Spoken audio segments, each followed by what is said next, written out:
Hello guys, welcome back to my YouTube channel. In today's video, I'm going to show you how to fix Stremio buffering and how to cast Stremio on TV. If you want to fix Stremio buffering, as you can see here, if you have this problem here, what you're going to have to do is simply try to change your DNS.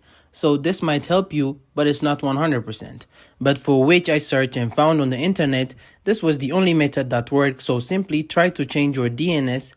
Now, if you want cast Stremio on TV, what you're going to have to do is, depending on your TV model and operating system, as you can see, streaming is available for the smart TVs with Android TV operating system. So if you want to download and stream Stremio on your Android TV, simply open Play Store on your Android TV device and search for Stremio, then select install, and basically that's it. Now if you want, you can also use, as you can see, if you are using a Samsung TV and you have the Samsung TV and operating system, you can also find it on the Smart tab, and basically that's it.